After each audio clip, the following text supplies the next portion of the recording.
Sex ಮಾಡುವಾಗ ಪ್ರಜ್ವಲ್ ರೇವಣ್ಣ ಮಾಡಿರುವ ವಿಡಿಯೋಗಳು ಕೂಡ ಆತನ ಮೊಬೈಲ್ನಲ್ಲಿ ಸಂಗ್ರಹ ಆಗಿತ್ತು. ಆತ ತನ್ನ ಕಾಮತೃಷಿಯನ್ನು ತೀರಿಸಿಕೊಂಡಿದ್ದಂತಹ ಅಶ್ಲೀಲ ವಿಡಿಯೋಗಳನ್ನು ಮೊಬೈಲ್ನಲ್ಲಿ ಸೆರೆ ಹಿಡಿದಿದ್ದ. ಸೆಕ್ಸ್ ಮಾಡುವಾಗ ಪ್ರಜ್ವಲ್ ರೇವಣ್ಣ ಮಾಡಿರುವ ವಿಡಿಯೋ ತನ್ನ ಮೊಬೈಲ್ನಲ್ಲಿ ಸಂಗ್ರಹ.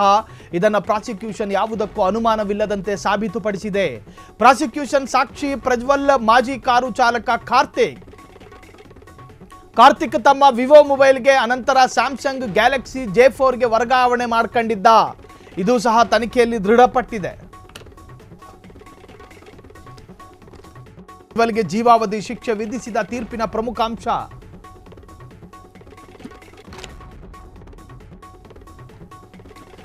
ಸೆಕ್ಸ್ ಮಾಡುವಾಗ ಪ್ರಜ್ವಲ್ ಆತನಲ್ಲಿದ್ದಂಥ ಒಂದು ವಿಕೃತನೇ ಆತನ ಈ ಶಿಕ್ಷೆಗೆ ಕಾರಣವಾಯಿತು.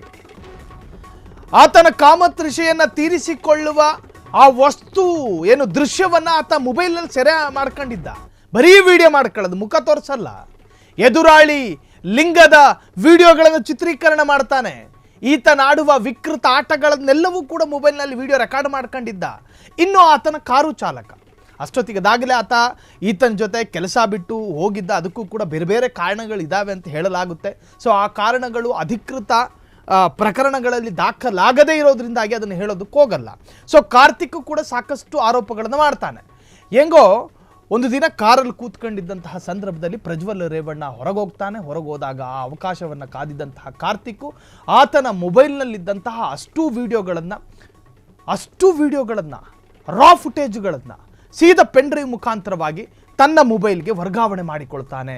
ಸೊ ಹಾಗಾಗಿ ಇಲ್ಲಿ ಯಾರ ಬೆರಳುಗಳು ಕೂಡ ಮಧ್ಯಪ್ರವೇಶ ಮಾಡಿಲ್ಲ, ಯಾರೂ ಕೂಡ ಈ ವಿಡಿಯೋವನ್ನು ಎಡಿಟ್ ಮಾಡಲಿಲ್ಲ, ಯಾರೂ ಕೂಡ ಇದನ್ನು ಮಾರ್ಫ್ ಮಾಡಲಿಲ್ಲ ಅನ್ನೋದು ಪ್ರಾಸಿಕ್ಯೂಷನ್ಗೆ ಮನವರಿಕೆಯಾಗುತ್ತೆ.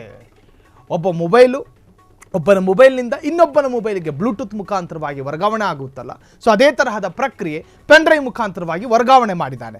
ಹಾಗಾಗಿ ಯಾವ ವ್ಯಕ್ತಿಯ ಮಧ್ಯಪ್ರವೇಶವೂ ಇಲ್ಲಿ ಆಗಿಲ್ಲ ಅನ್ನೋದು ಅಲ್ಲಿ ಸಾಬೀತಾಗುತ್ತೆ. ಅದಕ್ಕೂ ಕೂಡ ಬೇರೆ ಬೇರೆ ಟೆಕ್ನಾಲಜಿಗಳನ್ನು ಪ್ರಯೋಗ ಮಾಡ್ತು SIT ತಂಡ. ಸೊ ಈ ತರಹದ ಪ್ರಕರಣಗಳು ಹೈ ಪ್ರೊಫೈಲ್ ಪ್ರಕರಣ ಆಗಿದ್ದಾಗ ಈ ಪ್ರಕರಣದಲ್ಲಿ ಒಂದಷ್ಟು ಸೂಕ್ಷ್ಮತೆಗಳಿರ್ತವೆ. ಸೊ ಅಲ್ಲಿಯೂ ಕೂಡ ತಗಲಾಕಿಕೊಂಡಿದ್ದ ಪ್ರಜ್ವಲ್ ರೇವಣ್ಣ ಆತನ ಮೊಬೈಲ್ನಿಂದ ಕಾರ್ತಿಕ್ ತನ್ನ ಮೊಬೈಲ್ಗೆ ರವಾನೆ ಮಾಡ್ಕೊಂಡಿದ್ದು ಕೂಡ ಅತ್ಯಂತ ಆರೋಗ್ಯಕರವಾಗಿ ಬೇರೆ ತರಹ ಎಡಿಟ್ ಮಾಡ್ಕೊಂಡು ಮಾರ್ಫ್ ಮಾಡ್ಕೊಂಡು ಅದನ್ನು ಆತನ ಮೊಬೈಲ್ಗೆ ಹಾಕೊಂಡಿರಲಿಲ್ಲ. ಇದು ಕೂಡ ಪ್ರಾಸಿಕ್ಯೂಷನ್ಗೆ ಮನವರಿಕೆ ಆಯಿತು. ಕ್ಷಣದ ಸುದ್ದಿಗಳಿಗಾಗಿ ಫ್ರೀಡಂ ಟಿವಿ ಸಬ್ಸ್ಕ್ರೈಬ್ ಮಾಡಿ, ಲೈಕ್ ಮಾಡಿ ಹಾಗೂ ಫಾಲೋ ಮಾಡಿ. ಹೊಸ ಸುದ್ದಿಗಳ ನೋಟಿಫಿಕೇಶನ್ಗಾಗಿ ಬೆಲ್ ಐಕಾನ್ ಮೇಲೆ ಕ್ಲಿಕ್ ಮಾಡಿ.